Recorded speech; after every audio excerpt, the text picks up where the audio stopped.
Nestor, ano-ano ang mga nakaharang sa kalsada na winali sa clearing operations? Magandang tanghali, Ella. Kabilang nga dito yung mga kotse, motorsiklo at maging yung mga tricycle na nakaparada nga sa gilid ng kalsada na mahigpit na ipinagbabawal sa clearing road operation dito sa lugar ng Malolos City. Pangalawang araw na ngayon ng pinatutupad na road clearing operation ng City Government ng Malolos at ng Malolos PNP. Katuwang dito ang City Traffic Management Office o CTMO.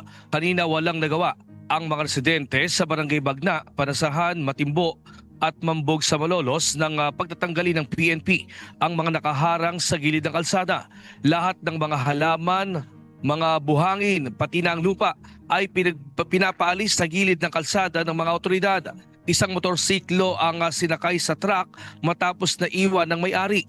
Gayon din ang isang tricycle na inimpound ng CTMO sa Barangay Hall ng Mambog. Lahat naman ng mga lumabag sa pinatutupad na road clearing ay may kaukulang parusa depende sa klase ng paglabag. Ang tricycle, motor, kotse, lahat po ng naabutan namin tinitigitan naman po. Pati po yung mga driver na wala, pinatatangay po namin papunta sa barangay. At kung hindi man, kinakarga po namin sa truck. Abandoning vehicle po, tinoturn over namin sa barangay, tinitigitan po namin. Tapos yung ticket po, iniiwanan namin sa barangay. Para pag dumating po yung driver, kailangan nilang bayaran yung kung ano man yung violation. Hindi naman maiwasan ng iba na hindi sila magreklamo pero mas marami ang sumunod dahil bago pa lang mag-clearing ay inalis na nila ang mga obstruction sa harap ng kanilang mga bahay.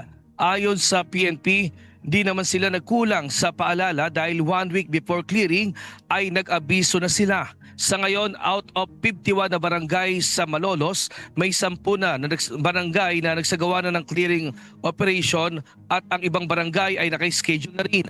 Malaking tulong ang road clearing para iwas traffic at aksidente sa kalsada. At yan muna ang ating latest live mula dito sa Bulacan. Balik sa iyo. Ella? Maraming salamat, Nestor Torres.